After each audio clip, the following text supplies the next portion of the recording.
press the bell icon on the YouTube app and never miss another update.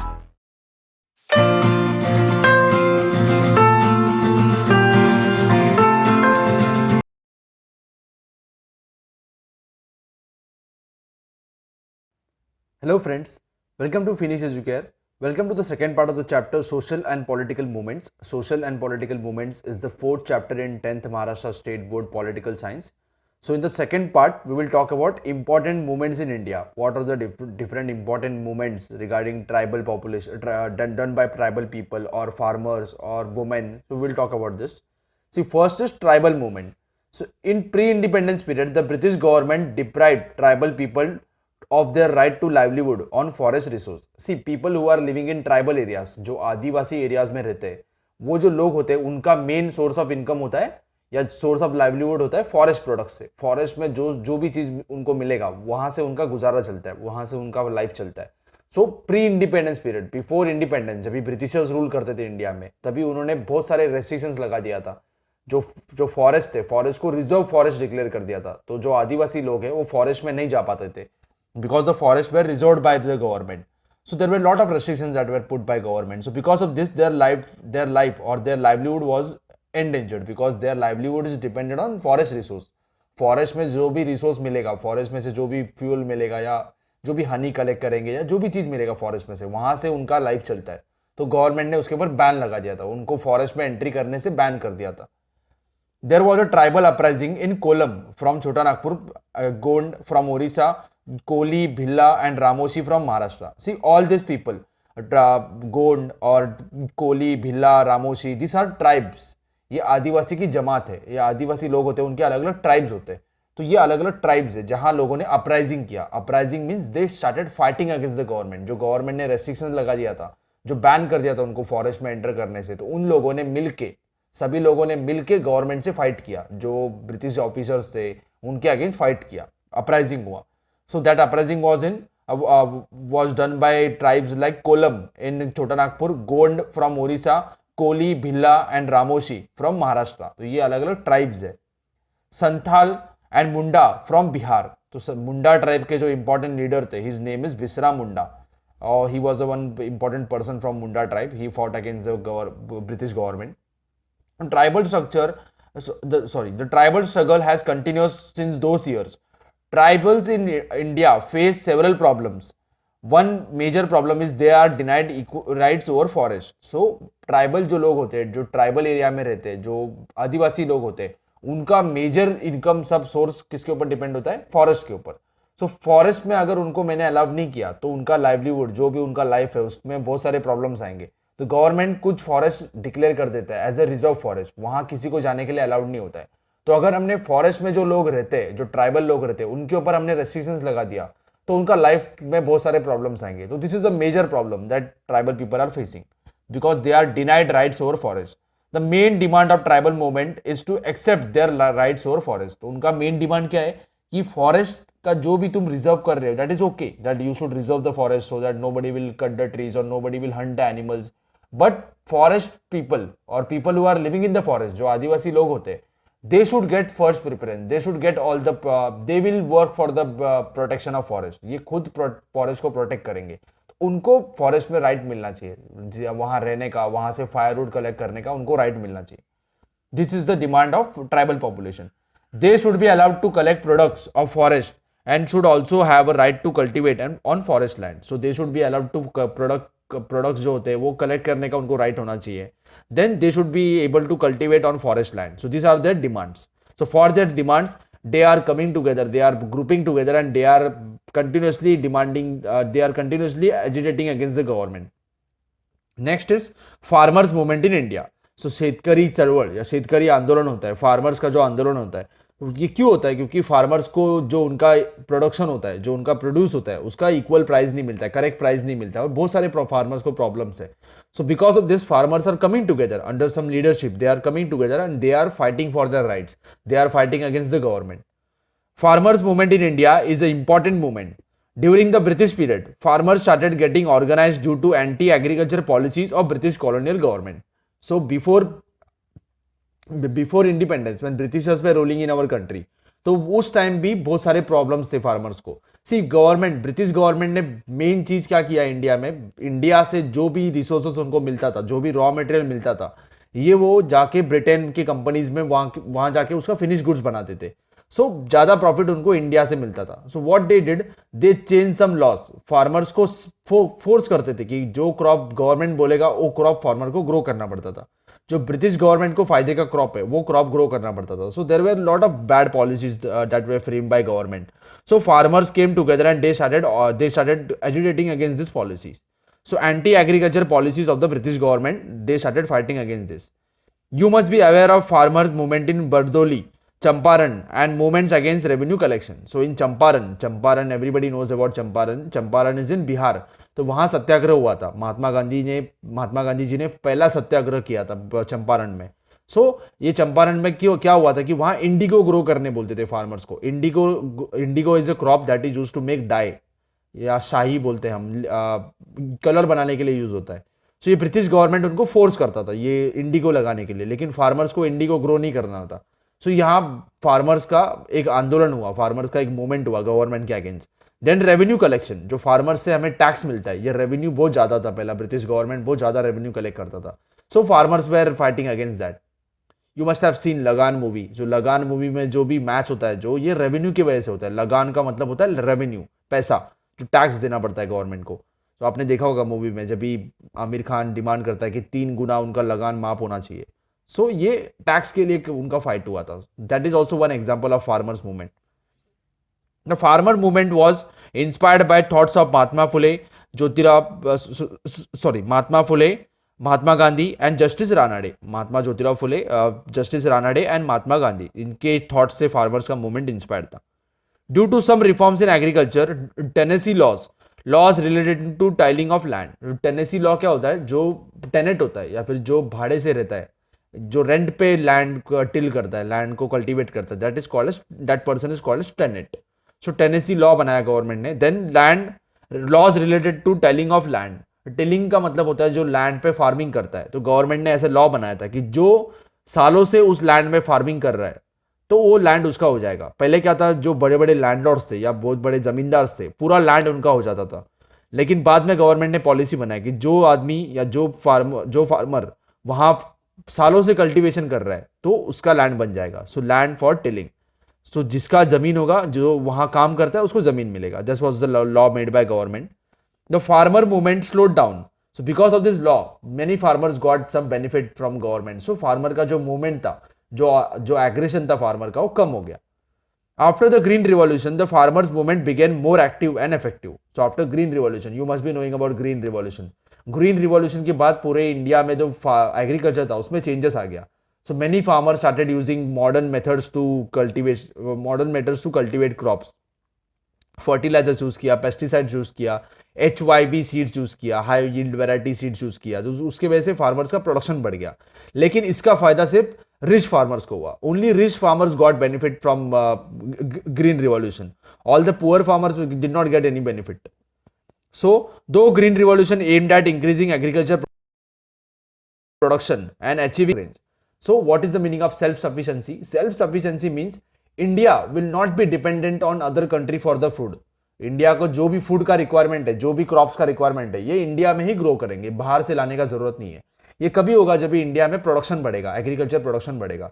After green revolution agriculture produce has increase, but only rich farmer could increase that production. Rich farmers को ही फायदा हुआ, poor farmers को फायदा नहीं हुआ।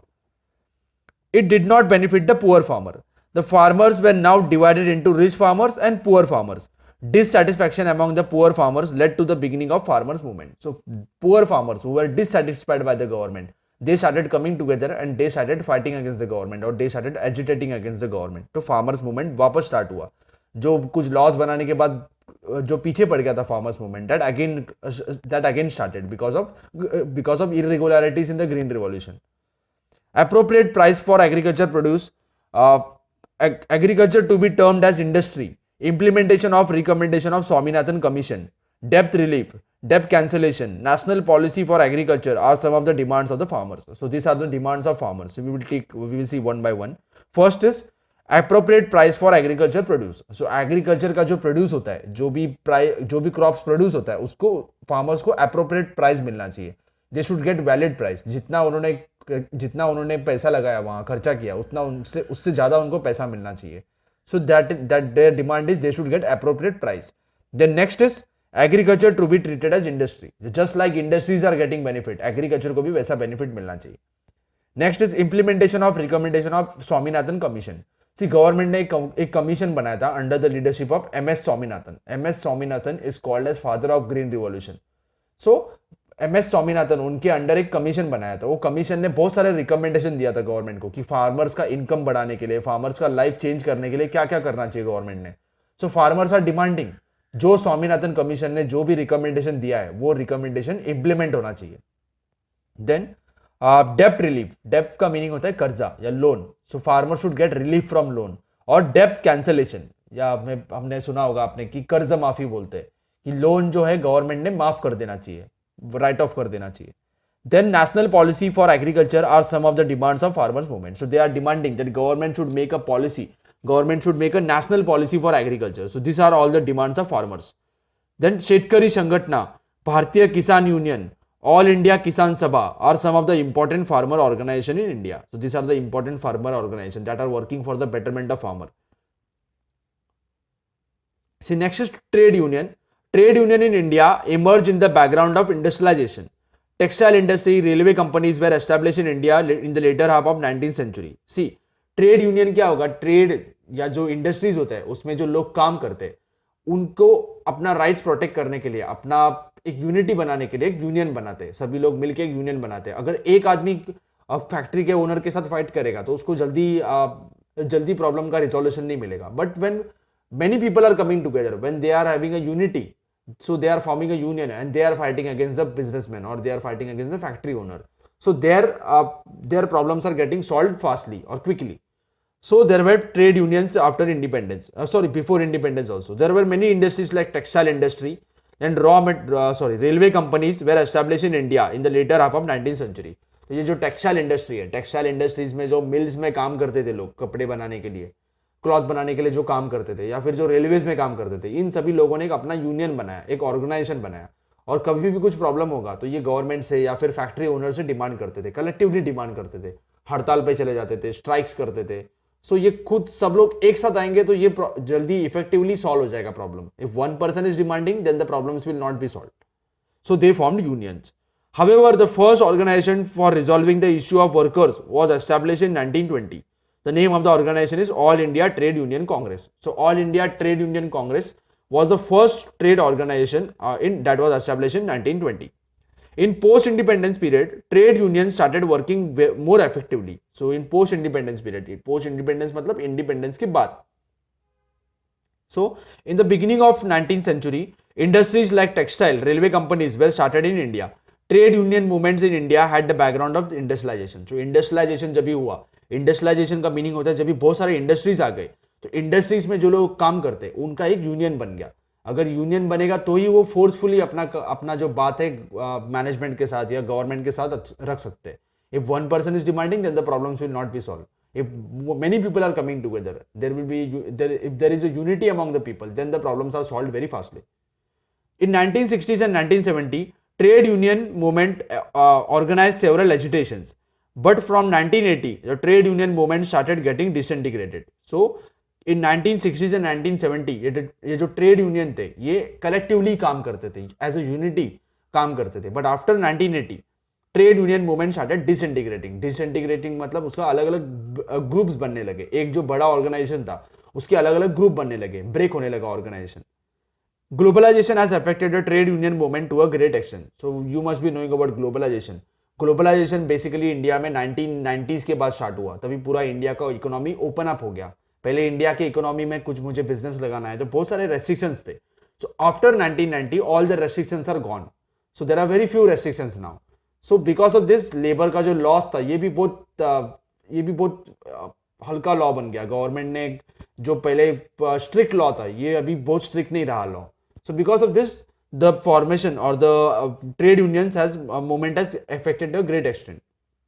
In India, workers are facing different problems. unstable employment condition. So government people are not having stable economic employment condition. उनको fixed job नहीं होता है. Then they are facing contract labor. They have to work as a contract labor. Fixed job नहीं होगा. जब तक contract होगा तब तक काम करने का. जब भी contract खत्म होगा then they have to leave the job. So these are the problems that people are facing. The next problem is financial insecurity. So there is no financial security to the people कि job छूटने के बाद उनको pension मिलेगा. तो अलग अलग facilities नहीं मिलता है. जो प्राइवेट सेक्टर जॉब में होते हैं, जो प्राइवेट जॉब करते हैं, उनको फाइनेंशियल सिक्योरिटी नहीं होता है. But people who are working in government sector, they are getting some financial security. Then absence of legal protection of workers. So workers के लिए कुछ लॉज नहीं है जो वर्कर्स को प्रोटेक्ट कर सके. Then unlimited working hours. See, this is not correct that we are having unlimited working hours, but there are some places where we are having unlimited hours. जो cities में जो factories होते हैं वहाँ unlimited hours नहीं होता है. लेकिन हम विलेज की बात करें जहाँ लैंडलेस लेबरर्स काम करते हैं, तो they are still facing this problem. They are still working for unlimited working hour, but they are not getting equal wages. पैसा भी नहीं मिलता है और बहुत ज्यादा काम करना पड़ता है. Then insecurity at workplace. So people और basically women are not feeling secure at workplace. They have to face lot of harassment at workplace. Then health hazards are some of the problem. Health hazards मतलब health problem. जो लोग mines में काम करते हैं या फिर जो बीड़ी मेकिंग फैक्ट्रीज या क्रैकर मेकिंग फटाके बनाते हैं वो फैक्ट्रीज में काम करते हैं, they are facing lot of health hazard. बहुत सारे उनको हेल्थ प्रॉब्लम होते हैं. So these are the problems that are faced by workers. So उन वर्कर्स को प्रोटेक्ट करने के लिए, उन वर्कर्स का एक यूनिटी बनाने के लिए ट्रेड यूनियन बने हुए हैं. The next is women movement. In the pre independence period progressive men in India initiated the women movement. See during independence और बिफोर इंडिपेंडेंस वुमेन को ज्यादा राइट्स नहीं थे. तो फर्स्ट जो वुमेन मूवमेंट स्टार्ट हुआ, वुमेन के लिए जो डिमांड करना स्टार्ट किया, ये प्रोग्रेसिव मेन थे, कुछ पढ़े लिखे मेन थे जो वुमेन के बारे में सोचते थे. उन्होंने मूवमेंट स्टार्ट किया. We are having example like Raja Ram Mohan Roy, Ishwar Chandra Vidyasagar, Mahatma Phule, Baba Saheb Ambedkar. This were the leaders, this were the people, social reformers who work for the betterment of women. Then the women's movement aimed at eliminating injustice against the women and ending the exploitation. So women के against जो injustice है या injustice है या we are treating men as more superior, women are treated as inferior. ये जो inferiority और superiority है ये end करना है. That was the aim of women movement. So they should get equal respect in life. और public they should participate actively in the social life. Society में भी उनको participation मिलना चाहिए, उनको leaders बनने का chance मिलना चाहिए. This was the demand of the social movement. Then Ishwar Chandra Vidyasagar, Raja Ram Mohan Roy, Mahatma Jyotirao Phule, Savitribai Phule, Mahashri Dondo Keshav Karve, Pandita Ramabai Ranade took initiative in ending the practice of sati and child marriage. So sati and child marriage, this was basically banned because of the work of these people. Raja Ram Mohan Roy played a great role in the banning of sati. जो सती परंपरा थी, सती में क्या होता था कि husband के death होने के बाद अगर वाइफ है, वाइफ को भी उसके जो चिता होती है, जो अग्नि देते हैं, उसमें कूदना पड़ता था. सो ये बैन कर दिया ब्रिटिश गवर्नमेंट ने. This was because of the efforts taken by Raja Ram Mohan Roy and other social reformers. Then child marriage, banned on child marriage. Reform such as widow remarriage. जो लेडी का अगर हस्बैंड का डेथ हो गया, then that lady should have right to remarriage, widow का remarriage. Then women education and right to vote. Women were possible, right to vote for women were possible because of the efforts of these reformers. So women को जो right to vote मिला. In India from beginning we are giving equal rights to women, equal voting rights to women. बहुत सारे countries में, even in America also in beginning women were not having voting right. In France, Britain, women were not having voting right. But in India from beginning, जब से हमारा constitution start किया हमने, तब से ही women को equal voting right है. Then there were this happened because of the efforts of lot of reformists मतलब जो रिफॉर्म करने का कोशिश करते, सोसाइटी को चेंज करने का कोशिश करते. So these are the examples of some reformers. After independence, the constitution gives equal voting rights to women or equal rights to women. So all women got equal right, just like men.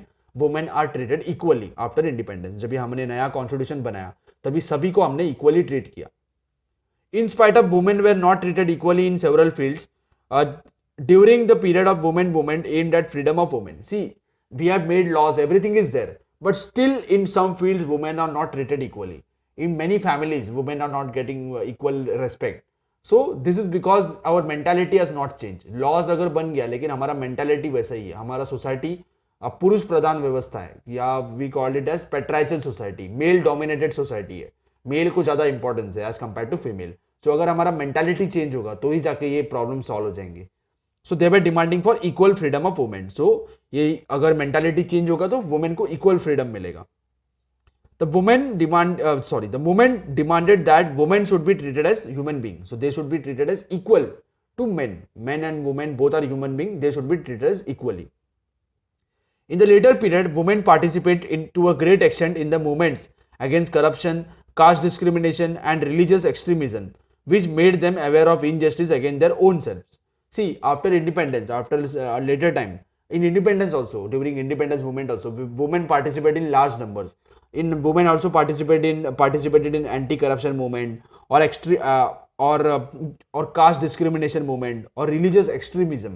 जो कुछ लोग होते हैं religion में जो extreme thoughts होते हैं उनके, कि दूसरे रिलीजन के खिलाफ उनका हेट्रेड होता है, उसके अगेंस्ट भी बहुत सारे वुमेन ने फाइट किया हुआ है. Then women started taking initiatives in organizing against injustice. जो भी इनजस्टिस हो रहा है वुमेन को, अगर एक वुमेन ने फाइट किया तो वो प्रॉब्लम सॉल्व नहीं होगा, लेकिन जब भी वुमेन ऑर्गेनाइज होगी, जब भी यूनाइट हो जाएगी, तभी ये प्रॉब्लम जल्दी सॉल्व हो जाएंगे. So many women came together and they started organising, they started fighting against their injustice. In India women's movement is not homogeneous movement. So एक ही इशू पे वुमेन काम नहीं करते. It is not a homogeneous movement, it is a heterogeneous movement. So they are working in lot of issues. However, women's movement at various levels are taking up issues like women health. This is the one issue. Social security. Women should get equal status in society. They should get security in the society. Financial independence. Women should have opportunity for starting their own business. They should do jobs. They should get education facilities. ये सब होगा तो women financially independent होगी, उसको mail के ऊपर depend नहीं होना पड़ेगा इंडिपेंडेंस के लिए. तो इसके लिए बहुत सारे वुमेन स्ट्रगल कर रही है, फाइट कर रही है. Then empowerment, women empowerment. Women should get equal rights. Women should get equal freedom. This is women empowerment. Then today's women movement face the challenge of equal education of women and giving women a status of prestige as human beings. So now women are demanding that all women should get equal educational rights, just like male. Women should also get educational rights. और women को male जैसा equal treatment मिलना चाहिए. Both of them are human being, तो दोनों को भी equal rights मिलना चाहिए. This are the demand of women movement in India now. Next we will talk about environment movement. ये जो एनवायरमेंट को अगर हमने प्रोटेक्ट नहीं किया तो हमारे फ्यूचर में बहुत सारे प्रॉब्लम्स होंगे. तो एनवायरमेंट को प्रोटेक्ट करने के लिए, पॉल्यूशन के खिलाफ फाइट करने के लिए बहुत सारे सोशल ऑर्गेनाइजेशंस, बहुत सारे एनजीओस ये कलेक्टिवली काम करते हैं और कलेक्टिवली काम करके एनवायरमेंट को प्रोटेक्ट करने का काम करते हैं, एनवायरमेंट को कंजर्वेशन करने का काम करते हैं. If lot of pollution is happening, अगर पॉल्यूशन ज्यादा होगा तो रिवर्स या land pollution, river pollution, air pollution, noise pollution, सभी पॉल्यूशन की वजह से लोगों के हेल्थ के ऊपर इंपैक्ट होता है. So to stop this many organisations are coming together and they are working for clean environment. We are aware that environmental degradation is a serious problem at national and international level. So environmental degradation, environment का जो quality है, ये quality खराब हो रहा है. Air का quality, air में पॉल्यूशन आ रहा है, वाटर में पॉल्यूशन हो रहा है, सो लैंड डिग्रेडेशन हो रहा है. So environmental degradation is a serious problem at national and international level. At the national level several movements are working to stop the deterioration of environment. Deterioration मतलब जो bad condition है environment का, जो खराब होते जा रहा है, वाटर का क्वालिटी खराब होते जा रहा है, एयर का क्वालिटी खराब होते जा रहा है, उसके लिए बहुत सारे सोशल मूवमेंट्स है, बहुत सारे ऑर्गेनाइजेशंस है. They are coming together and they are raising the voice against the government. They are forcing the government to make laws regarding environment, regarding the protection of environment. We have seen a significant international cooperation in the field. So many international organizations, many countries are coming together and they are fighting for protection of environment. In India, many movements are working on different aspects of environment. The environmental movements are taking up issues like protection of biodiversity, protecting different sources of water, protection of forest, green belt, pollution of rivers, use of chemical and their ill effects, etc. So there are many movements, there are many organizations. They are coming together and they are working for the protection of environment. So किस के लिए काम करते हैं? पहला तो protection of biodiversity. जो biodiversity है, जो अलग अलग टाइप के प्लांट्स, अलग अलग टाइप के एनिमल्स मिलते हैं, ये बायोडाइवर्सिटी होता है. डाइवर्सिटी मतलब अलग अलग टाइप के जो एनिमल्स और प्लांट्स मिलते हैं, इसको प्रोटेक्ट अगर हमने नहीं किया तो ये जो प्लांट्स है, एनिमल्स है, ये वर्ल्ड से एक्सटिंक्ट हो जाएंगे, खत्म हो जाएंगे. So there are many organisations which are coming and which are working for the protection of this animals and plants. Then protecting against the sources of water, protecting different source of water. Source of water are river, lake, pond, इसको protect करते हैं, इसको pollution से रोक लेते हैं. Then protection of forest, forest को cut नहीं होने देते या ट्रीज को कट नहीं होने देते, बिकॉज अगर ट्रीज कट होंगी तो हमारे हेल्थ के ऊपर भी प्रॉब्लम्स होगा. You must be knowing that during photosynthesis plants are taking carbon dioxide and they are giving out oxygen, और ऑक्सीजन हमारे लिए बहुत इंपॉर्टेंट है. Then use of chemical and their ill effects, so they are working against chemical. जो chemical use करने से बहुत सारे प्रॉब्लम्स होते हैं. So many organisations are coming together and they are working against this chemical, they working against this factories. और government को force करते हैं लॉज बनाने के लिए जो ये फैक्ट्रीज को बैन कर देंगे या फैक्ट्रीज के ऊपर रेस्ट्रिक्शंस लगा देंगे. Now let us see what are the steps taken by some people for the betterment of और for the revival of water resources. Water resources को प्रोटेक्ट करने के लिए बहुत सारे स्टेप्स उठाए. There is one example given here. Doctor Rajendra Singh Rana, also known as Waterman of India, has brought water revolution in Rajasthan. So in Rajasthan, you must be knowing, most of the part of Rajasthan is under desert. So desert में water का बहुत कमी होता है. But because of efforts of Rajendra Singh Rana, Rajasthan में बहुत सारी जगह पे water आज available है. He became famous because of the building of thousands of जोहाड़. See, जोहाड़ is just like a lake. एक तालाब होता है. ये तालाब को राजस्थान में जोहाड़ बोलते हैं. So he made lot of lake. Lakes में क्या होगा, वाटर हम स्टोर करके रखेंगे और जब भी रेनफॉल नहीं होगा तो वहां से वाटर हम कलेक्ट करेंगे और वहां से वाटर हम यूज कर सकते हैं. So he made thousands of johads in Rajasthan. He revived rivers in deserts of Rajasthan. जो डेजर्ट्स में रिवर थी जो सूख गई थी, जिसमें पूरा कचरा जमा हो गया था, गाड़ बोलते हो अपन मराठी में, ये पूरा उन्होंने क्लीन कर दिया और उसकी वजह से रिवर का जो फ्लो था, रिवर में जो पॉल्यूशन हुआ था, ये पॉल्यूशन उन्होंने दूर कर दिया, हटा दिया, क्लीन कर दिया रिवर को. So because of this many rivers have revived in Rajasthan.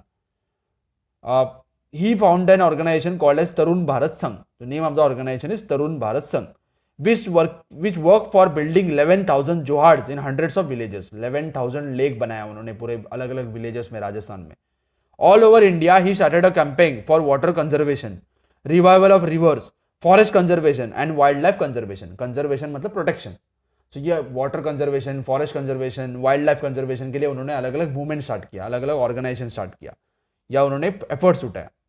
His social movement is active for last 31 years. For last 31 years, he is working for different places. So there was an award that was given to him. He won the Stockholm Water Prize. Stockholm Water Prize is the international prize. This is one of the biggest prize that is given for the people who are working for the protection of environment. Water के लिए जो काम करते हैं, water को बचाने के लिए काम करते हैं, उनको ये स्टॉकहोम वाटर प्राइज मिलता है. He won a Stockholm Water Prize that is considered as Nobel Prize for Water. Nobel Prize जितना ज़्यादा इंपॉर्टेंट होता है उतना वाटर का नोबेल प्राइज है, Stockholm prize. So he won Stockholm Water Prize. Next is consumer movements. You must have seen this. जागो ग्राहक जागो. तो ग्राहक मतलब कंज्यूमर. तो कंज्यूमर को अवेयर करना चाहिए हमें. कंज्यूमर के कुछ राइट्स होते हैं. ऐसे कंज्यूमर जब भी कुछ खरीदने जाता है तो कंज्यूमर को बिल देना पड़ता है या फिर उसको वारंटी गारंटी बता देना पड़ता है, करेक्ट गुड्स देना पड़ता है, उसमें एडल्ट्रेशन नहीं होना चाहिए, मिलावट नहीं होना चाहिए. This are the rights of consumer. तो ये कंज्यूमर को प्रोटेक्ट करने के लिए अलग अलग मूवमेंट स्टार्ट हुए थे. बहुत सारे कंज्यूमर्स मिलके उनका एक ऑर्गेनाइजेशन होता है और ये ऑर्गेनाइजेशन अगर कुछ फ्रॉड हुआ तो ये उसको जाके कंज्यूमर को हेल्प करते हैं. Consumer movement in India emerged after Consumer Protection Act came into existence in 1986. 1986 में गवर्नमेंट ने एक एक्ट बनाया था, लॉ बनाया था. The name of the law is consumers protection act. Consumer को प्रोटेक्ट करने के लिए अलग अलग लॉज बनाए थे. So after consumer protection act बहुत सारे कंज्यूमर की ऑर्गेनाइजेशन बन गए. The movement has a broad objective. The movement believes that each member of the society is a consumer. So they are believing that each member of the society is a consumer and he is having some right. और ये rights को हमें उसको help करना चाहिए, protect करना चाहिए. Due to the changing nature of social and economic system, consumers face different problems. So we will see what are the different problems that consumers are facing. First is adulteration has increased. Adulteration. Adulteration मतलब मिलावट. जो मिलावट करते हैं, जैसे basic example is milk के अंदर जो वाटर ऐड करते हैं, तो ये वाटर हम लोग ऐड करने के बाद क्या होता है, मिल्क का क्वालिटी खराब हो जाता है. So this is adulteration. Next is increase cost of item. कोई भी चीज का हम प्राइस बढ़ा देते हैं, this is increase cost of item. Then frauds in weight and measures are some of the problem. जो हम लोग कुछ खरीदने जाते हैं तो वेइंग मशीन होता है, जो वजन काटा बोलते हैं जिसे, जो वजन करता है, उसमें फ्रॉड होता है. जो दुकानदार होता है ये क्या करता है कि वहाँ कुछ चेंजेस कर देता है वेइंग मशीन में, और हमें जितना चीज हमें खरीदा है उतना वजन का नहीं मिलता है. Suppose I am buying 1 kg of rice, so मुझे उसमें 50 ग्राम्स 100 ग्राम्स कम मिलेगा. So he is doing some bad things in the weighing machine. So these are the some problems that consumers are facing. The consumer movement work to protect the consumers from such type of fraud. ये जो frauds हो रहा है उससे consumer को हम protect करते हैं, कंज्यूमर मूवमेंट प्रोटेक्ट करते हैं. The movement increase the people in public. The post 1980 movements are called as neo social movements as the nature is different from the earlier movements. So 1980 के बाद जो movements हुआ था, these are called as neo social movements. क्योंकि ये जो पहले जो मूवमेंट चलते थे उनसे उनका जो तरीका है वो अलग है. So because of this they are called as neo social movements, new movements. This movements are issue based. हर एक इशू के लिए अलग अलग मूवमेंट है. जैसे वुमेन के इशू के लिए अलग मूवमेंट है, कंज्यूमर के इशू के लिए अलग मूवमेंट है, वाटर के लिए अलग मूवमेंट है. So there are different issues that are solved by different movements. You must have known about water cup, जो आमिर खान का जो ऑर्गेनाइजेशन है सत्यमेव जयते. ये महाराष्ट्र में ड्रॉट या जो दुष्काल है उसको दूर करने के लिए उन्होंने वाटर कप स्टार्ट किया. ये गांव में जाके लोगों को एजुकेट करते हैं और वाटर कैसे कंजर्व करना है वहां जाके हेल्प करते हैं, श्रमदान करते हैं. So this is also movement जो वाटर के लिए काम कर रहा है. So this are issue based movement. एक ड्रॉट को खत्म करने के लिए मूवमेंट स्टार्ट हुआ है, आंदोलन स्टार्ट हुआ है. So this movements are issue based movement. It means that they try to organise issue based mass movement. ये एक इशू को सॉल्व करने के लिए मास या पीपल को कलेक्ट करते हैं, ऑर्गेनाइज करते हैं और ये इशू को सॉल्व करने का कोशिश करते हैं. सो here we conclude this chapter, this part. Here we conclude this chapter. In the second chapter, or in the last chapter, we will talk about challenges before democracy. What are the challenges that democracy is facing? So I think you have understood this chapter. If you have understood, please share the video with your friends and subscribe to the channel. Also tell your friends to subscribe to the channel. If you have understood, please give a like, and thank you for watching.